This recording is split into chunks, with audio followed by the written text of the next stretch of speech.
Welcome to High School Bathrooms, everyone, the best place to have a conversation. I'm Derek. And I'm Simon. Today, we're going to be talking about Magic the Gathering.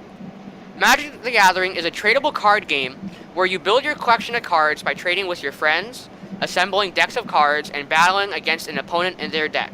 First published in 1993 by Wizards of the Coast, Magic was the first trading game produced, and it continues to thrive, with approximately 20 million players as of 2015. In Magic the Gathering, you are counted among the elite spellcasters of the multiverse. The Planeswalkers, that's what they're called. You're basically a really powerful wizard. Your deck of cards represents your weapons, containing the powerful spells you know and the creatures you can summon to fight for you. And Magic the Gathering has really cool creatures, some of which I'm going to mention right now. They have angels and sphinxes and demons and dragons and hydras, and they have stuff like humans and merfolk and vampires and zombies and goblins and elves. And that's just a handful of what the creatures you'll find in Magic the Gathering. So, just a quick spoiler. You may or may not have heard of Magic the Gathering before, but in no way, shape, or form is it related to demons or the occult, or is it demonic? No, it's not.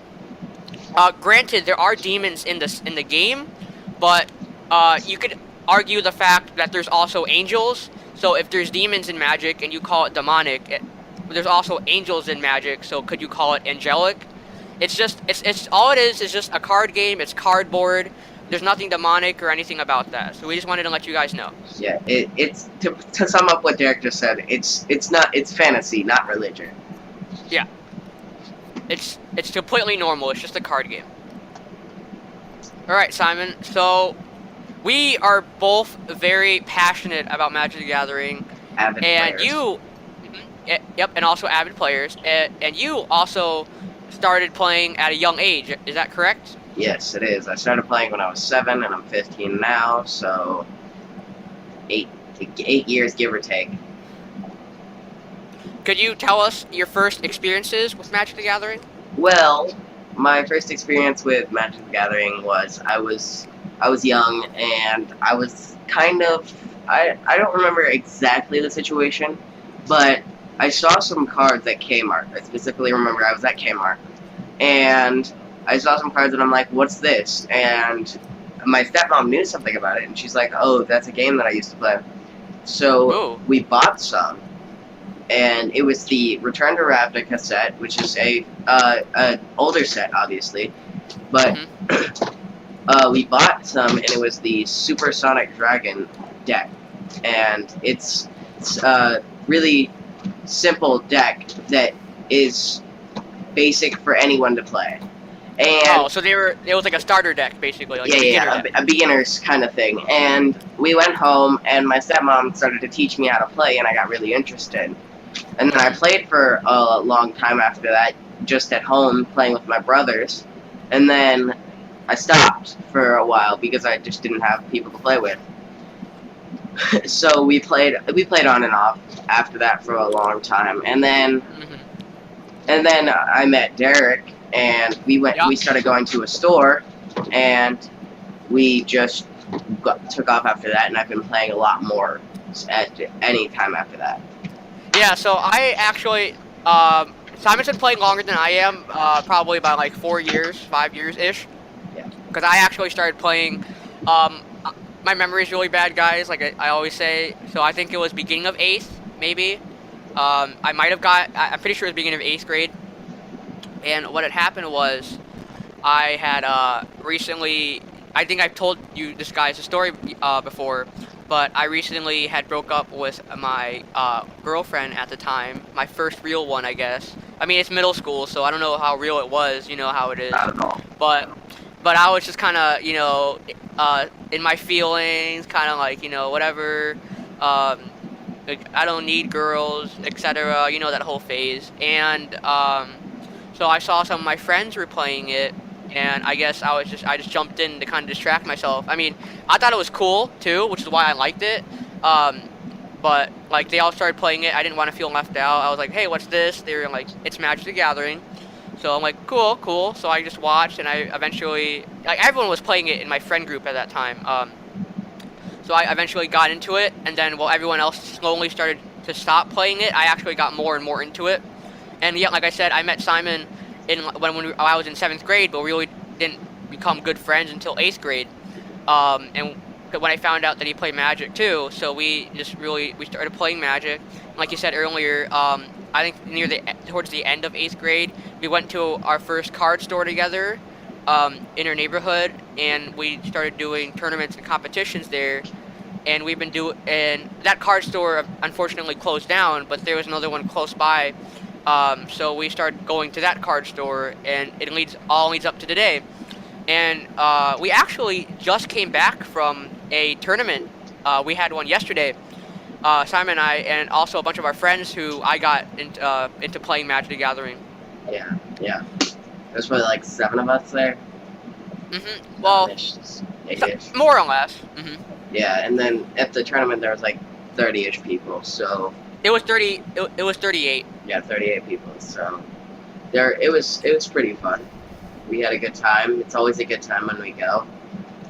If you ever wanted to get into Magic, I recommend you go to a tournament like that. It's called Pre-Release. You can look it up yourself, but it's very fun. It's a fun environment. Now, Simon, why do you? I understand. A lot of people wonder this. Like, why would you play Magic the Gathering in the first place? Like, what drew you towards it? Well, me, personally, it was because I was bored and I didn't have anything specific other than video games, and I'm not a big fan of video games. I like video games, obviously, just as much as any other guy, but I don't play them as often because I'd rather play something physical. I like physical things, and when I found out that there was this trading card game, I was so excited to learn how to play. So that was my reason, but I don't think, if you wanted to get in, I think it's a great way to exercise, one, your intellect. It helps you think more. It helps your basic math skills. Dude, when I got home from the tournament yesterday, well, we played Magic for like 7 hours straight. When I got home from the tournament yesterday, dude, my mind was done. Like, I wanted to go to sleep for once. Yeah. It was bad. It really gets you thinking. It's one of my favorite parts about the game. You have to think to play the game. And then 2, it's a good way to make friends. I've made more friends this way because we have something in common to relate to than I have any other thing in probably my entire life. I think one of the really cool things about Magic, like Simon said, is the whole friend making part. Just because I feel like the Magic the Gathering community is very diverse. Like, I feel like people who don't know about the game think the only people who play it are like middle-aged, overweight white guys. I mean, and you're not wrong, but there's way more people who play it as well. Like, when we went to our tournament yesterday, right? There were so many different people there. It was really cool. People of all races, all genders, different jobs. We actually had, I remember Larry, he's one of the guys there. He works at Lockheed Martin. We have athletes there. We have lawyers, doctors. We have artists, musicians. And that even goes for my actual, like, our friend group who play Magic with us. They're all different. Yeah. Like, I have athletes, musicians, band kids, artists, singers, actors. We all play it, and we're all different, but somehow, just because, like, it's just a fun game, and it's a really cool, we all become a community, and we're all close, and we're all friends. Which I think is really cool. You meet new people, which is great. You make so many friends off of it. Yeah. And then, if I had to give a third reason, I would say that it's also very, very fun to see what you can do in Magic using the cards. The possibilities are nearly endless, and because you have so many choices. There's over 10,000 cards in the game as of now, so you have so many choices to do things with. You can play anything to fit your own personality. Is that all your reasons? Yeah, those are 3 of the biggest reasons that I would say get into Magic. It's because you have so many possibilities, you get to meet new people, and you get to think more. You get something to help you think. I actually wanted to bring up a point that Simon hasn't mentioned yet, at least to me, In ninth grade, I actually wrote like a page of why I play Magic, and I actually wanted to kind of read it to you guys, see if you guys like it or not. But gives it kind of gives a little bit of insight into why I play Magic. So I'm about to start reading it. One way I connect with my inner youth is by playing Magic. Not the type of Magic that you may think of. No, I'm talking about the card game, Magic the Gathering. Magic the Gathering, well, this next part's just me talking about what it is, but it's like chess, but with math, intense critical thinking, strategy, creativity, all while having fun, like Simon mentioned earlier. I think we've all imagined and dreamed of having a magical and mystical adventure of our own to be in. By playing Magic, I can still live in that world while using my best asset, my mind. Back then, I used to wander around my neighborhood with a plastic sword and lightsaber on my back, pretending I was a Jedi Knight, while beating up teenagers that teased me with my weapons, all just to play. Anyways, magic is real, whether anyone says so or not. Magic is when you retain that sense of wonder that you had when you were a kid. The kind that made you amazed at simple things in life, the world, and nature. Essentially, magic is just being a kid, and I believe that we all have a kid inside of us. Pinky promise. So that kind of gives one big reason into why I love playing Magic. It's just because I kind of go back to when I was younger, and I had a crazy imagination. I would always go on adventures. It's just really cool because, like, in the game, there's like elves and fairies and all this stuff. It's just so cool. There's dragons, and the cards are just so cool, and you see all these spells, and there's artwork on the card, and it feels like, you know, I'm a wizard, you know. It's really cool. So that's one of my biggest things. It helps me connect with my inner youth.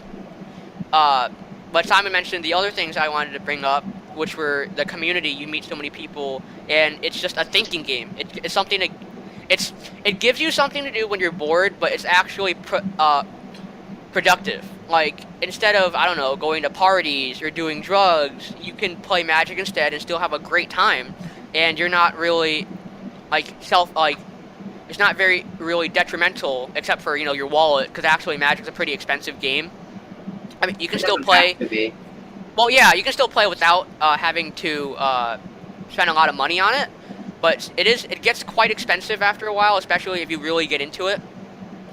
Just yesterday, when we were at our tournament, I asked one of the guys there that I knew and who just got back into it, and he said he's already spent over $1,000 on it, and he's only been playing for, I think, like half a year now. But that's only when you really get into it, because he actually does competitions and stuff, so he spends more money on it. But if you're like us with a student budget, I mean, personally for me, I've spent hundreds of dollars on the game, but it's over the course of a few years. Like Simon, how much money do you think you've spent on the game? I've spent probably definitely over a couple thousand. Just because but that's I bought and stuff like that. But you've played over the course of 8 years, though. Yeah, I played for 8 years. So it wasn't all at once. It's just like any other hobby, you know. You got to spend money on it. It takes practice. Actually, Simon, you've been playing for really long, right? Yeah. When did you consider yourself to get good at it? Never. I'm not good. Well, okay, all right. Well, no. Like, realistically, like, when did you stop becoming, like, when did I stop being a casual player? Whenever yeah. Probably after my first place in anything in a tournament, because they usually, to explain this, they usually give out to the top 8 players in a tournament. So if you place in a tournament, you'll get something. If you place in the top 8 things. So I feel like I became okay when I placed in a tournament. Okay. Yeah, that's fair enough. Yeah, Simon and I, we were bad. One of the biggest things that people don't like when they're getting into Magic the Gathering is they think it's really complicated, which I can agree with. It's complex, but it's just like any other hobby or sport or anything else you do. It just takes practice and time. Yep. So once you overcome that first little barrier, it gets more and more fun, Because I feel like personally that's just one of the things that really puts people away from playing the game. Other than, yeah. So actually, if you guys wanted to learn how to play Magic the Gathering after listening to this podcast, or while you're listening to us right now, I'm going to put links in the description of this podcast on SoundCloud, and you can check them out. It's going to teach you how to play. And if you guys know us in real life, you can always come to us and ask if we could teach you. We'd be more than willing to, and we'd be happy to do so. Anyone. Because I love, I love meeting new people, and once you play Magic, you're basically already my friend. Yeah. Last year technically, when I was a sophomore, my club, I started a Magic the Gathering club at my school, and it blew up. There was so many people in it. We had on average like 15 people every meeting, and it's actually, I believe, one of the biggest clubs at the high school right now, and it was only our first year. I'm expecting 20 plus people this year, and most of those people actually didn't know how to play Magic at all. So when they first came in, they were like, we don't know anything. So I ended up having to teach like 15 people how to play, and now they're all playing by themselves and doing stuff by themselves, and they can tell you that, if you ask any of them, it was hard at first, but like I said, just with practice and training, it gets way easier and it gets more and more fun. Yeah. I'm doing actually the same thing this year. I'm copying Derek and his plan to try and make my own club and make it successful. So we'll see how that goes. And so Simon mentioned earlier, we actually do tournaments, and yes, there are tournaments. Someone asked me last night when I was talking to her. She said she didn't know that there were tournaments and stuff, and I told her, yep, there's tournaments, there's world championships. You can actually win hundreds of thousands of dollars if you win, like world championships and stuff like that. Though the pro scene doesn't look too great, so just chill out on that a little bit. Yeah, you can still win a bunch of money, and you also get people know about you if in the Magic community, like pro players. You'll get well known for being a pro player, and you can win money. There's actually, I recently just discovered that there's a scholarship for Magic players for college. Yes, there I didn't know about. It's pretty cool. Yep. So it's not just one of those hobbies that you could just do when you're bored. It's also something that's really big on a global, nationwide scale, because Magic the Gathering isn't just an American thing. There's cards in different languages all around the world. It's a nationwide thing. Like I said, there's 20 million players around the world. So that's really cool too, that you can do tournaments and stuff like this.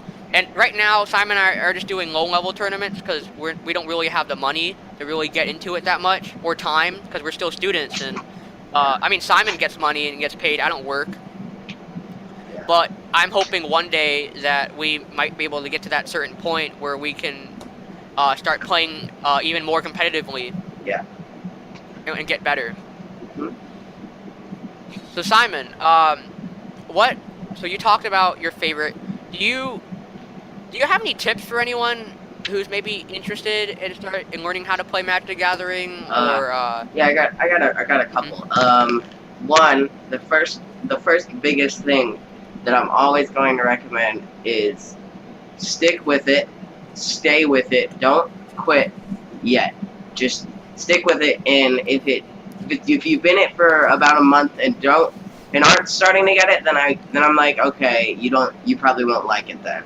But if you've been with it about a month and you see something, then just stick with it.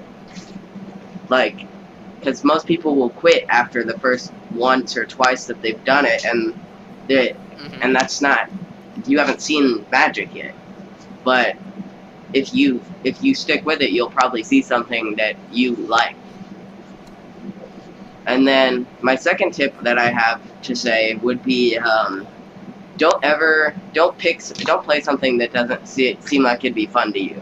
If you see a deck that you don't like and you don't want to play it, but you're like, oh, that's a good deck, don't play it. Build something of your own. Do what you like to do. That's what this game's about. That's probably all I have to say, but Derek, you have any tips? Well, not really tips, but I actually have more reasons why you would want to play. And I think one of the biggest reasons we actually forgot to mention earlier was that, well, you actually kind of touched on it, but Magic is a physical game. I mean, yes, you can play Magic like on your computer. I actually practice that way sometimes. I play something called Magic Duels. Simon, you do too. You can find it on Steam for free, or on Xbox One for free. But mostly, Magic the Gathering is it's a paper game. You hold the cards in your hand, and the coolest part about that is it causes and it forces social interaction. Like nowadays, nowadays you have all these video games, and you don't really know, you're not seeing face to face with whoever you're playing with online or whatever, and you're taking away that whole aspect of being social. With Magic, you're playing face to face with a real person, and you have to talk to them and communicate, and you can have a great time. It's a social game, and I'm not saying video games are bad in that aspect. It's just I would, like Simon said this earlier, I'd prefer to play something physical and face to face and social than something online like a video game. So I'd take Magic the Gathering over video games any day, and so that's one big aspect of it. And like I said earlier, the game isn't demonic, and our community is very diverse. And actually, the one of our friend's dad, he's a pastor, which I think is really cool because there's all this negative kind of like backlash I mentioned earlier on it for being demonic or occult, and he's a pastor and he plays it and he enjoys it. So he's just one of the many diverse people in our community. But that's really all I have to say, other than well, if you guys want to learn, I'm putting some links in the actual description. And oh, I forgot to mention too. I said it earlier a little bit, but it's expensive. So just a fair warning, it is expensive. It can get expensive, and I actually make this joke a lot. If you play Magic, then you won't have any money to buy drugs, which I think is pretty funny because, I mean, Magic is actually addicting. It's addicting for a lot of people. It's basically a drug. That's why people call it cardboard crack. Once you get into it, if you're just one game, sometimes you can get hooked. And that's what happened to me. I'm pretty addicted to Magic. Simon is too. Yeah. And what happened to our friend earlier, like I said, he quit Magic, but then he went back to playing it just because I made him play one game. It was just one short game. It lasted 20 minutes, and then he just started playing it again. Yeah. There's one thing I wanted to mention though. There's a lot of bad things that you might hear about Magic from people who are trying to teach you, like, oh, there's a lot of cheating, or oh, something like this. But none of that's necessarily true. That's just their experience. So if you hear something bad, I'm sure there's another way to get around that bad thing that you don't have to deal with that. So I just don't listen to what other people say about the game. Just experience it for yourself. Yeah, there was a lot of a while back ago. I don't know if it still is. There was a lot of hate going around in the community. But of course, it's like anything else. You know, you're gonna have a few bad apples who play the game, who kind of make it not fun for everyone else. But I promise you, there's more good people. Just like anything else, there's more good people than bad people in the Magic community. So, if, like Simon said, if you hear anything bad about it, like cheating or anything, that's a given. There's gonna be bad things about it, just like anything else. But just remember that it's a great game. The community's great. We're diverse, and there's really no reason why you shouldn't play it just because you heard, oh, this guy cheated, or oh, I keep losing all the time. No, just like Simon said, experience it for yourself and then make a decision, just like anything else. Before we leave, I wanted to do one last thing. What's the funniest story of Magic that you have, that you remember? Oh, that I remember. Yeah. Well, I read. Well, do you want it to be personal or a story I heard? Because I have a really funny story. You can probably do both. Okay, well, funniest thing that I've heard is that, so there was this guy, and he was in a tournament, right? And In Magic the Gathering, you have your decks like for this specific format, you have a 60 card deck, and it's not good to go over 60 cards because like there's all this math with it. But so he was playing in this tournament, and apparently what happened was the guy he was going against grabbed one of his cards and just ate it, swallowed it and everything. So the guy who ate the card called the judge over and was like, "Sir, this guy only has 59 cards in his deck, which is illegal." And the judge, the guy who got his card ate was like, "What? Are you kidding? What are you talking about? No, you just ate my card." Well, if you were in that situation, like in the judge's shoes, I don't think you would have really believed the guy who ate the card, because that's crazy. He just ate a whole card, just swallowed it and everything. Yeah. So he got disqualified and kicked out of the tournament because all the judges thought that he only had 59 cards the whole game. And that's probably the best story I've heard of Magic so far. But personal experience, I actually always have a great time when I'm playing Magic. I don't really have any funny stories other than stuff that happens in the game, like people winning by like crazy ways that I don't expect. Yeah, Simon mentioned this earlier. Magic's a very big game. Simon said there was like over 10,000 cards. So there's so many combinations and ways you can build your deck and your cards that every time you play Magic, it's gonna be a little bit different each time. So it's not the same.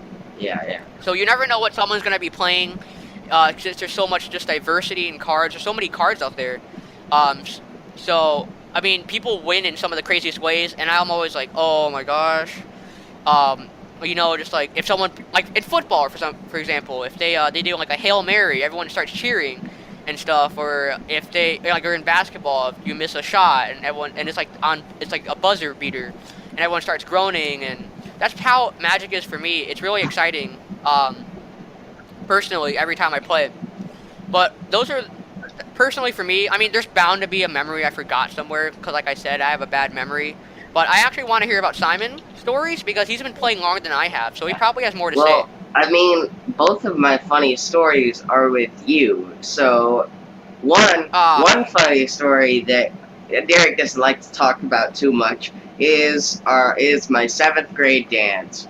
It was funny. Oh no.